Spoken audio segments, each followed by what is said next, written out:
Welcome to the Smart Women in Business podcast with me, your host, Jane Mackay.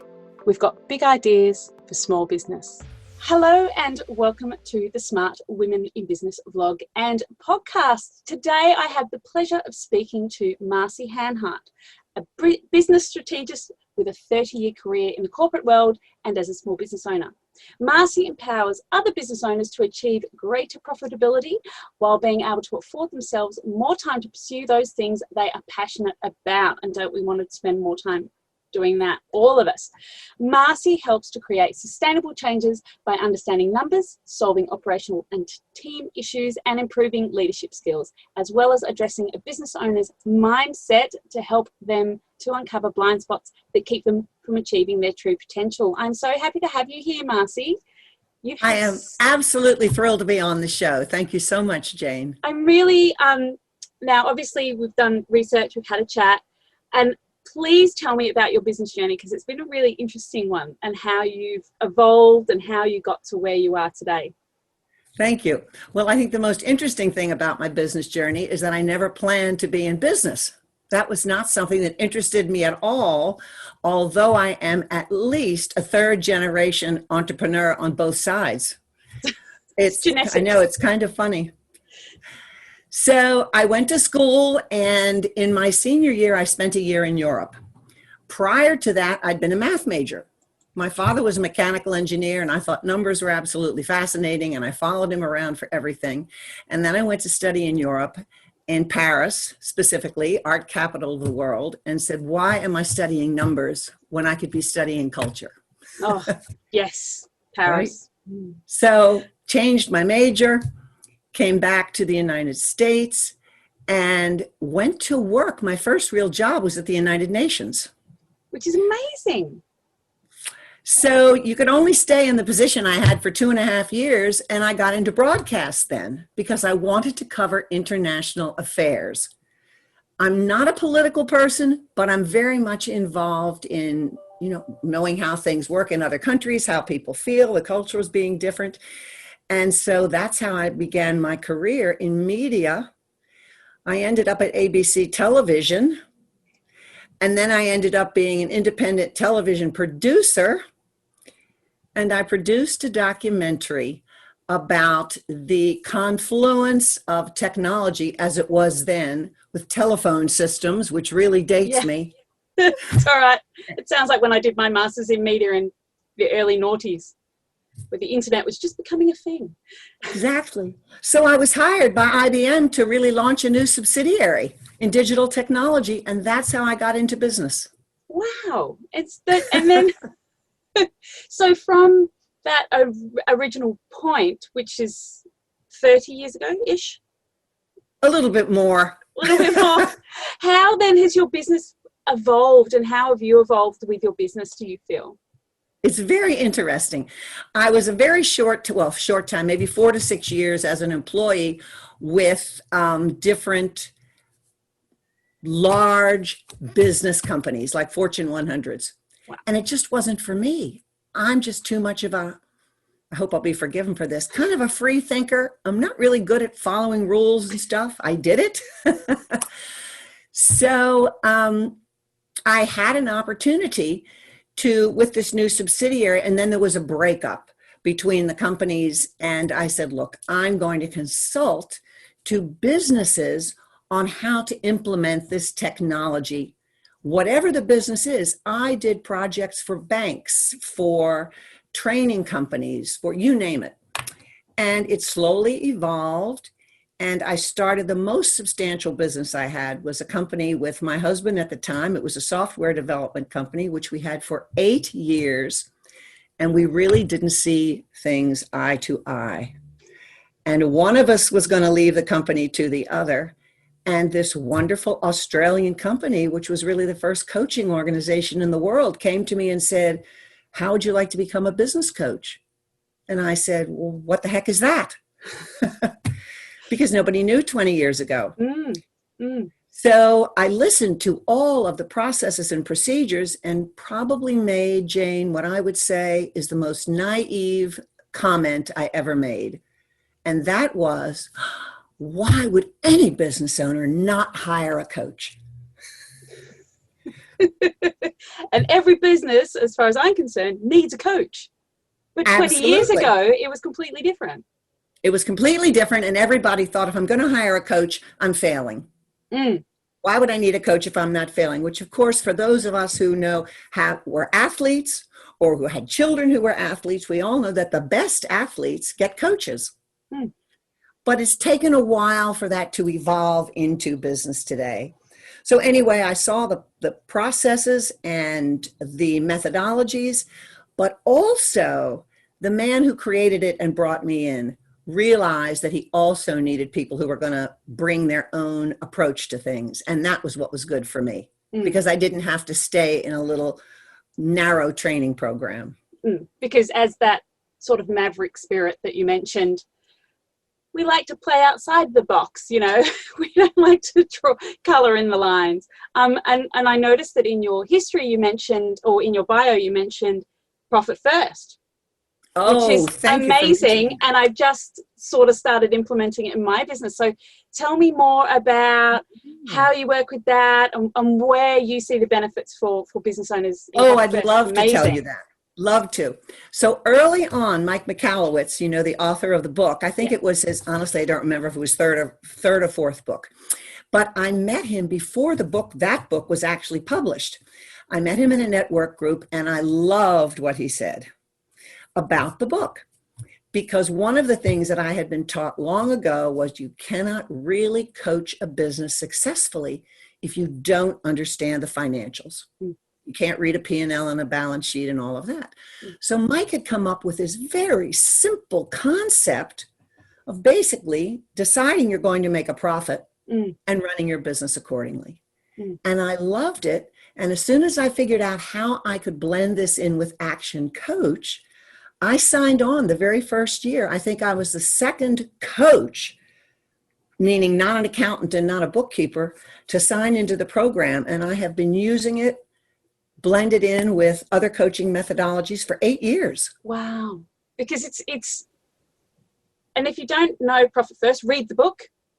Right. It really revolutionizes the way that you approach your numbers, and what can be measured can be improved, which is a really important thing around numbers.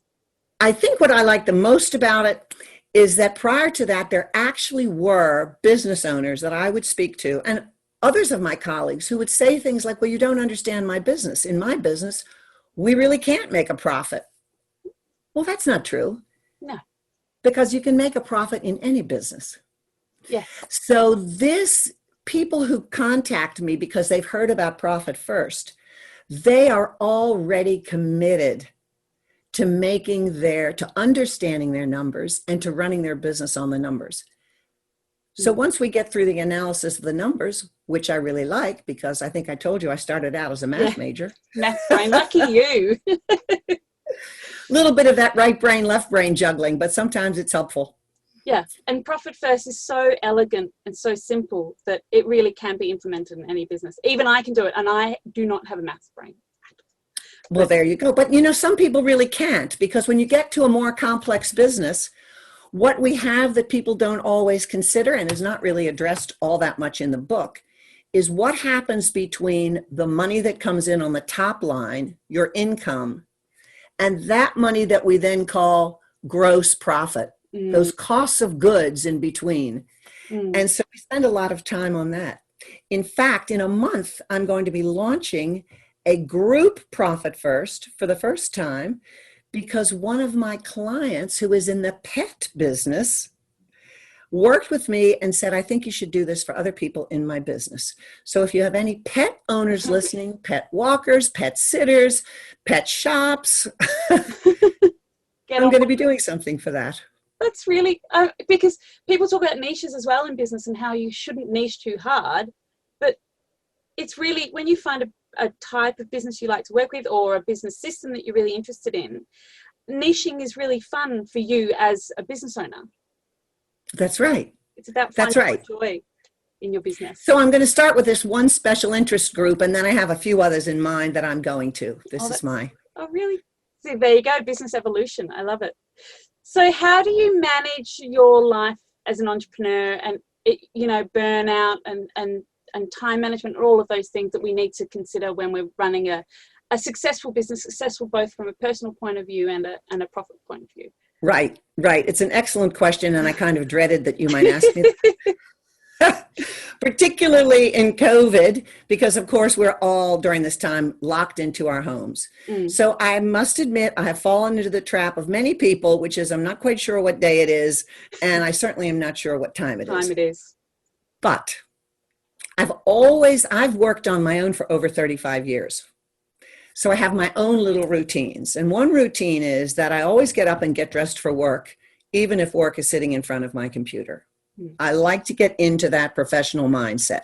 I mean, I may not put all my makeup on for the females on the call or my best top, but I'm definitely dressed differently than if I were just hanging around the house. First thing I try to do in the morning after I check emails, because I always want to see what's coming from a client or a prospect, but usually clients. For me, the most gratifying thing is to get something from a client that is not an assignment or a required communication with me, right? They're telling me something that's happened or they're asking me a question. And that is what launches my day. It really does. I get a cup of coffee. I often forget to eat until about 2 p.m. And I just sit down. I have lists. I still work by lists. And I try to have specific breaks. Just since January the 1st, I've been walking every day. I heard on a podcast that I had to have an accountability partner, so I got one. And that helps. Yes, accountability is very important. Follow my list, do some reading, what's something new that I can learn, and to keep up to date, because you can fall into the habit of using materials you used 20 years ago. And that's really just my day, my cup of coffee, following my list, talking to my clients, and attempting to learn one new thing every day that I can share. Oh, I like it. Pretty basic. Pretty basic. Yeah, I'm still a paper list person. I love writing things down and crossing them off. And I know a lot of people who are still like that, no matter how many digital tools we have. So what does a really great day in the office look like for you? Oh my gosh. A great day in the office for me is always starting with a phone call. I try to have one client scheduled at 9:00 every day, because when I talk to a client, I'm in a really good mood. Yeah. One of the things that I've learned to do over the years is at the end of the client call, I have them wrap up and I say, what's the biggest value you've gotten today? So by knowing, one, they're registering the value, which is great because they can write it down and keep using that, but it gives me something that really ups my day. So that's a great day. I like to have quiet time. My ideal day would be only 3 clients in any given day. Okay. So that would be good, because then I can walk around, I can check my notes, I can make sure I'm not behind, and I can talk to prospects, which I also love. I love doing that because I get their story. I get to hear their story. They can dig down into their lives. They can understand that and share with me. You know this, if you have your own business, your life is your business and your business is your life, right? And they're so intertwined. And a lot of business owners, I find, maybe more men than women, honestly, don't seem to really see the connection. It's sort of work, work, work. I have my family to take care of. I have these things I need to do. Many are used to doing a lot on their own, not delegating. So talking with them and showing or leading them to see the opportunity that's there for them is a great day for me. Amazing. And I'm like you. I love a client call. Like, it is, I'm in my happy place. I'm really high energy, talk really fast. But yeah, and I love rounding out with that question. That's a really great idea. And I think it's one I might implement too. So yeah, fabulous. Thank you. I did forget to put in there that I do a bit of, I do deep breathing. I do mindset work. Yeah. You know, I talk love a meditation break. The universe. Right. Yeah. Yeah. Because I think oftentimes when we feel tired or a bit worn out, because we do get, no matter how much you love your business, it still can be really exhausting. You know, in the olden days, when I first started my business, the temptation would be, oh, I'll just go and have a little lie down or a little rest. And now I meditate, and I find that increases my energy instead of resting, which decreases my energy. So that's absolutely right. I meditate and I write in a diary. Oh, you journal as well? I do, but it's not official journaling. It's sort of, I write down, I always write down every day, now that I've recognized it, there is at least a handful, that means 3 or more, things that I can specifically say are good that happened to me over which I had absolutely no control. Beautiful. And when I focus on those, it just makes me joyous, because I know that there's something up there greater than I, really, who's watching out for me. And so I always tell my clients, be aware at the end of the day, even if you don't journal, be aware of the things that happened during the day that were either something good you couldn't predict or something you really wanted and you had no idea could possibly happen. You can almost always come up with something. That's beautiful. I always journal at the beginning of the day, but journaling at the end of the day is also valuable, and amplifying the gratitude and the joy in your life brings more gratitude and joy into your life. It does. Well, if I fall asleep on the sofa, then I do it in the morning. So what tools do you use in your business to help you be productive in your day? Okay. So I was thinking about this a while ago, and I thought, gee, I use a lot of really basic tools like loose leaf binders and old tactile things. But I do use some new technology, which I find, well, not really new, but technology. Well, you've got a background in digital tech, so. Well, I do, but things change a lot in 30 years. Things change a lot in 5 years. Yes, they do. I always use Google. I love Google Sheets because my client can share with me and do the same things as I explain it. Occasionally someone says to me, I'd rather do this on Zoom and watch you. And if they do that, then I send it to them in Google, and they can do all kinds of additions for me and for themselves that I can see. And it's a really, really effective way to go. I love Calendly. Yeah. And I love Calendly without letting everyone know that it's Calendly. I advise people go in and get a great little URL. Mine's as simple as can be, bookmarcie.com. Yeah. That has made our lives so much easier. When I say ours, it's my assistant. I didn't mention my assistant, who is now virtual, but she wasn't. She was here. By necessity. Absolutely. Absolutely. So what else do I use? You can imagine, I love Excel. I think there's nothing that can't be done in Excel. And so I use that a lot. And really not too many other gimmicky things. That's it. Yeah, love a good spreadsheet. They're great. They're amazing. Yeah. I have a friend who teaches courses on Excel and how it can revolutionize your business. And you would not believe how many Fortune 100 companies she teaches her classes to, because there's so many things you can do where you don't even need a major CRM. Or the people doing the office work don't have to link into this big thing and can keep track of stuff. So I really like that. Yeah, it's simple yet elegant. So one of the things that I always ask on all of my podcasts is, one of the things that affects every entrepreneur pretty much that I've known is imposter syndrome. So what are your methods to overcome this, and how do you manage the bad days in business? They're not the shiny ones we see on Instagram. Right. Okay. Well, we've mentioned a few of them, but one of the ones that I fall back on, when I became a coach 20 years ago, I did have a lot of business experience, and I made all the mistakes that everybody else makes. There's no question about it, right? And on the first day I had a coaching call, I was so incredibly fearful. I can hardly describe it. And someone said to me, just be friendly and know the system will get you through. The system will get you through. So that's deep, deep, deep in my mind. But on a bad day, on a really bad day, I will telephone someone who knows me well, either a friend who knows nothing about business or a contact I know through business who's maybe known me for 10 or 20 years or has asked for my guidance or asked for my coaching. Honestly, this is such a basic thing to do, but I just call them and I say, this is not really an up day. Talk to me. And I find it helps a tremendous amount.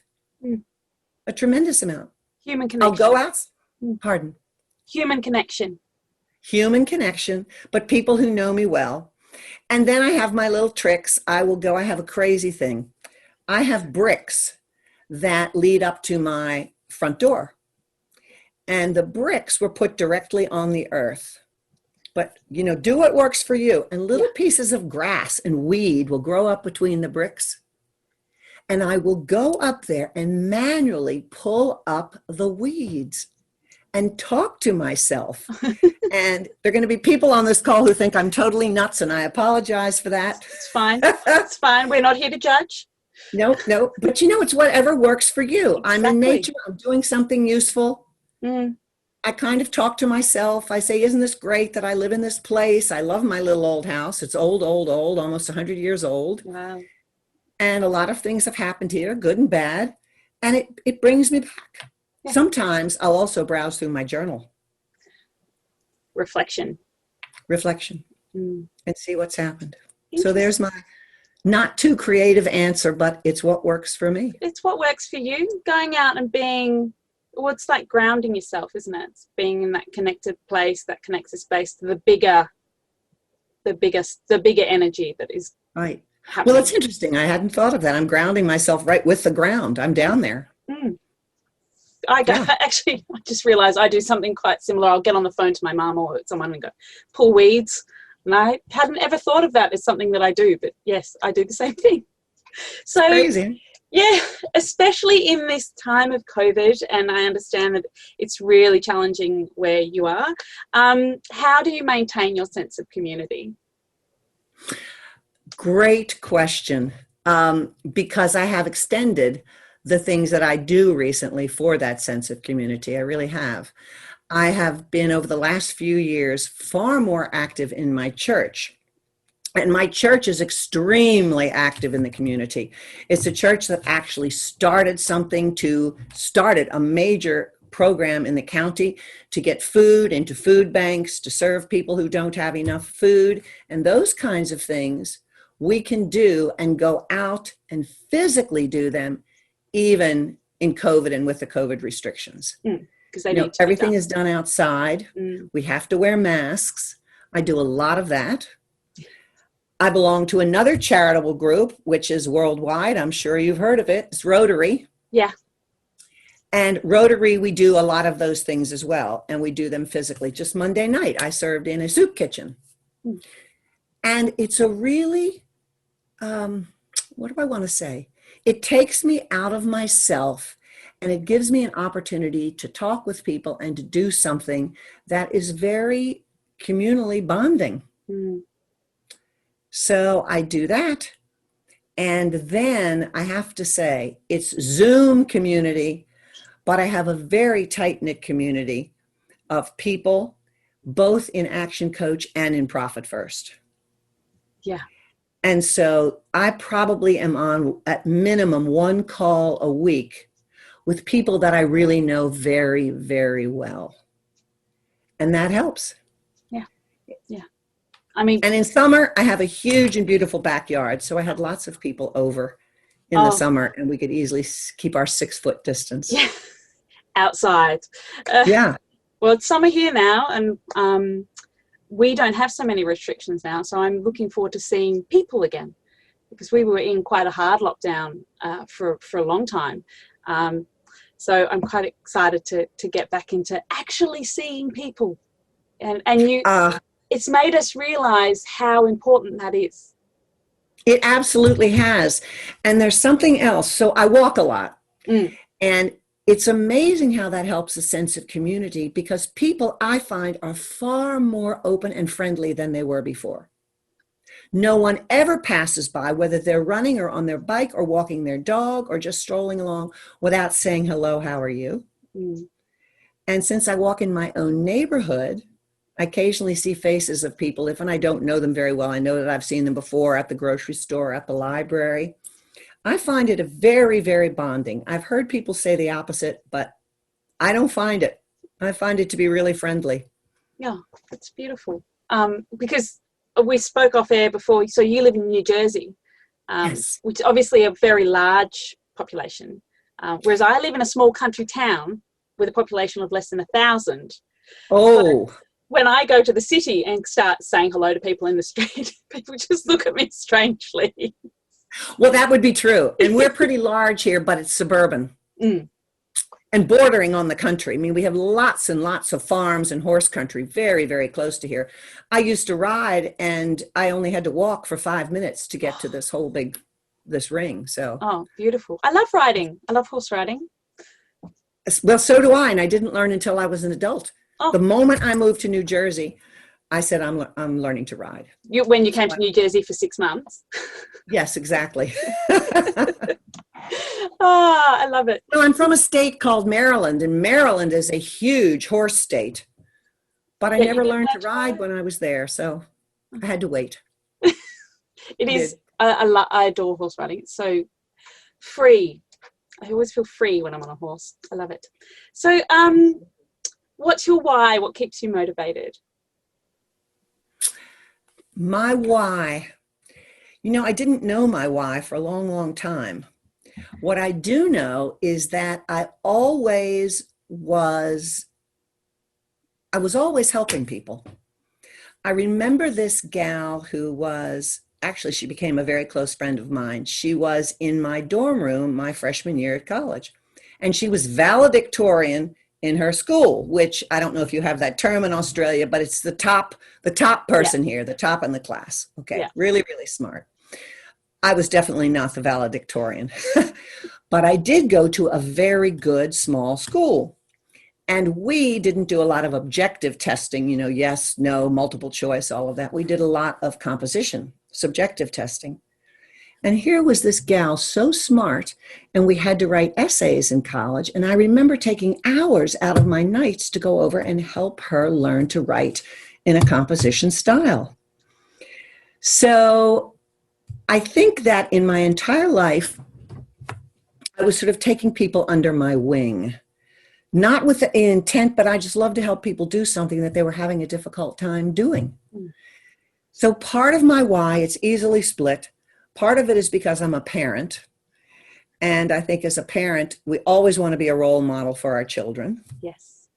And I happen to be a parent of a boy. I have a boy. He's a man now, but a male. Well, mine's 6. He's very loud. They are. Being a very good boy out there at the moment. There you go. So the thing is, I raised him for many, many years on my own. So I do like sort of macho. I didn't want a mama's boy. He definitely is not. But I really wanted him to respect women. I wanted him to see what women can accomplish, and that, to look for that, basically, I think, which he has. He absolutely has. He's with a wonderful woman.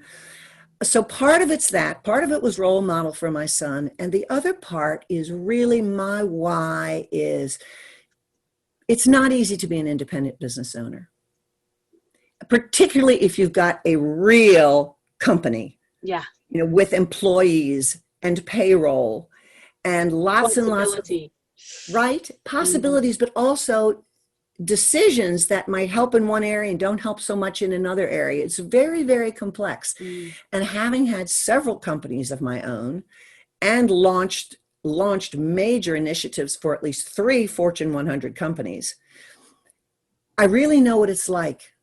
So my why is to help these individual entrepreneurs move from not just from where they are today in a practical sense, but move mentally and emotionally to see and believe what they can achieve.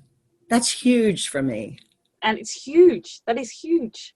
Because mindset is realistically the restriction. Absolutely. Absolutely. Well, I'll throw in here that there's a little more to this than just talk. I'm sure you're familiar with Tony Robbins. People know him all over the world. Yes. Okay. So what he uses is neuroscience Yeah. to change people, some basic neuroscience theories. So I took a break about 2 years ago. I kept on coaching, but I became certified 400 hours of neuroscience because I really wanted to find practical ways. No, I'm not saying I'm Tony Robbins, but real ways that would work to help people break through that invisible something that was holding them back. Yeah. Yeah. So I believe hugely in mindset. I love it. Yeah. Helping people break through that is major. Yeah. It changes lives. It sure does. Yeah. And it's changed mine. Yeah. It's changed mine because I was in a really bad place about 16 years ago. And, I had to get through it.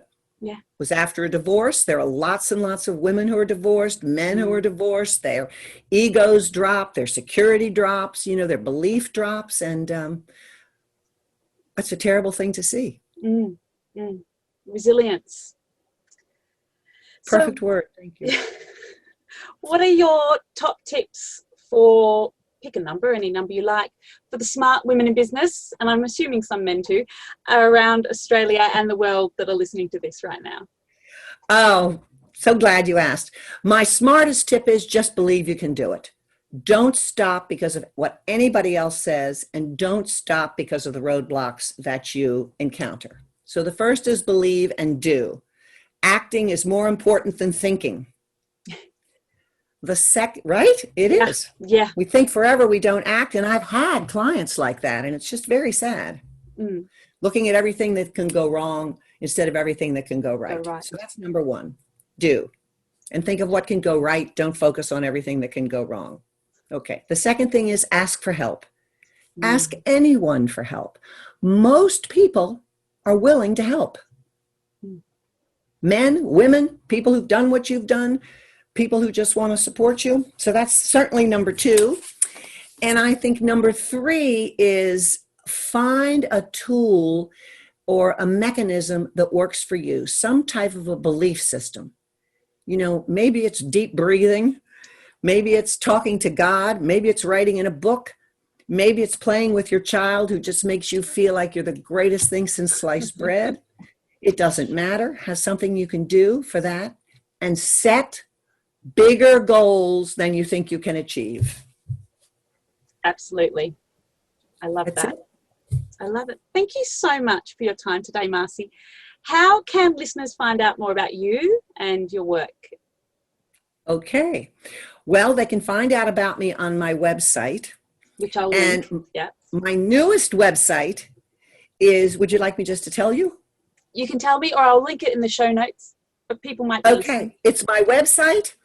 And also, I'm very happy for you to publish my email, because anyone who emails me, if they put your name in the title, I will get back to them. And if they'd like to talk to me, that's great. Thank you, But Marcie. MarcieHanhart.com is easy to remember. It is. It is. Thank you so much, Marcie. Thank you. I'm delighted to have been on your show.